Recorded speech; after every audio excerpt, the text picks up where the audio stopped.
Today I'm going to show you our setup for growing lots of Australian red claw crayfish.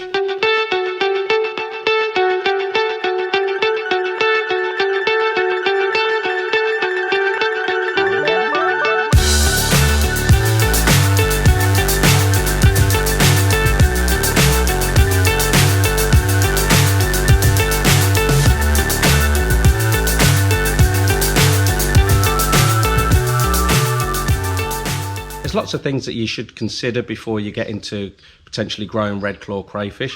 There's so many variables and there's so many different ways of growing them. Where you're located in the world has a big knock-on effect with growing crayfish, certainly red claws, and they need a nice high temperature. So if you're in a colder climate, you're going to have to look at water heaters. Another thing that you need to consider is the space that you have available. Are you going to do tank raised crayfish, which take up less room? Or are you going to go down the route of earthen ponds, outside grow-out ponds? But of course, the biggest consideration that we need to take into account is the financial aspects. So what I'm going to do is just give you a full rundown of our setup here in Thailand and give you a couple of options. First off, we have our breeding tank. So all our prized brood stock are in here. You can see there's a male there. We currently have 7 males in here and 70 females. All the crayfish in the brood tank behind me are sexually mature, but they are of various ages. So we range from sort of like 4 or 5 inches right up to about 10 inches. So we've got the real big stuff. And the reason that they're different sizes is because you constantly need to be refreshing your brood stock. Yes, we do sell some, but the main reason is crayfish only live about maximum of 5 years. If you're really lucky and you take really good care of them, then you might squeeze 6 years out of them. So you don't want to be waiting for them all to start dying off at about 4.5, 5 years. You need the next lot ready. So although the smaller ones, say they're 9 months old, they will have broods regularly. Ours brood from 4 to 5 times per year, depending on the temperature and whether we use a water heater. The brood size is actually down, so their first broods may only be 200 to 300 berries, whereas your fully sexually mature 5-year-old female can hold upwards of 800 eggs. The size of this tank is 4 meters by approximately 1.5 meters. Don't worry too much about the depth because the water is only, I would say, 5 to 6 inches deep, so they can actually crawl out onto their pipes and the water hyacinth vegetation, rocks and things like that. And the main reason for the height of the tank is to prevent escapes. So every 4 to 5 weeks, Toon and I will drain this tank down, give it a bit of a sweep out and rinse, and then we check every individual female crayfish for eggs. Any that are holding berries then go into the hatching tanks. So along here, each tank holds a pregnant female, or for correct terminology is buried up females. So underneath their abdomens, they're holding anywhere from sort of like 250 eggs up to and over 800. Some people report that they can get 1,000 eggs. I haven't sat down and counted each individual egg. When they start hatching, they're easier to count. In the hatching tanks, we always make sure that we've got a variety of aquatic plants in there. At the moment, we've got water hyacinth and rosette water lettuce. This isn't just food for the mothers. Well, actually, when the mothers are in here brooding, they don't eat an awful lot. So sometimes we just give them a little bit of fish or a couple of fish pellets, and that's enough to see them through for a few days. But however, once the berries start to hatching into what we call craylings, which are absolutely tiny miniature versions of the mums, they will then start to feed on the detritus and the root systems of the aquatic plants. It's at this point that we always remove the females and replace them into the brood tank. After a few weeks, depending on the food, the water quality and the water temperature, they will rebreed. We usually keep the baby crayfish or the craylings in these tanks for a couple of weeks until the root systems start to be broken down and you can see that they're making good headway through that. Couple of options here. First option, you can keep them in these tanks for another week or two and start to introduce the food for them. So we use an egg-based product, so it's nice and soft. It's almost like an egg souffle for them. Nice and high protein to make them big and strong as quickly as possible and help them shed their skins or exoskeletons. But the best option is to then transfer them into what we call a juvenile tank. Over here are our juvenile tanks. I'll tell you a bit more about those in a second. But here I've now turned off the air pumps, the air stones that are running in here. These are basically bigger versions of the hatching tanks.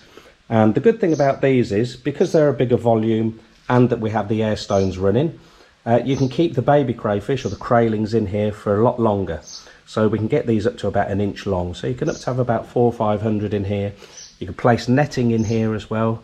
Anything that you can utilise that you've got around your place to increase the surface area for your baby crayfish to hide, the more the better. It's exactly the same situation here, even with the bigger hatching tanks. Once those baby craylings start to leave the abdomen of the mum, take her away and replace her into the broodstock tank again. So whether you're using these larger size cement mixing tanks or the small bowls that we looked at over near the brood tank, there comes a point when you need to put them into a juvenile tank. You can see there's lots of algae and a lot more vegetation in here. There's a lot more structure as well. Again, it's anything to increase the surface area.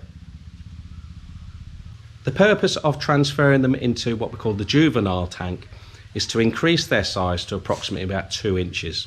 So you're looking at about 1.5 months to 2 months from hatch to get them to that size. At the size of 2 inches or more, they're then ready to be stocked outside into our growout pond, which I'll show you in a few minutes. Now, like I was saying right at the start of the video, folks, depending on your situation and space available, it may not be possible for you to have a growout pond, or for some reason you may not want to start digging holes in your land and creating earthen ponds. So you've still got the option of being able to grow red claw crayfish in tanks permanently. Now, there's no getting away from this. It's not quite as productive as growout ponds.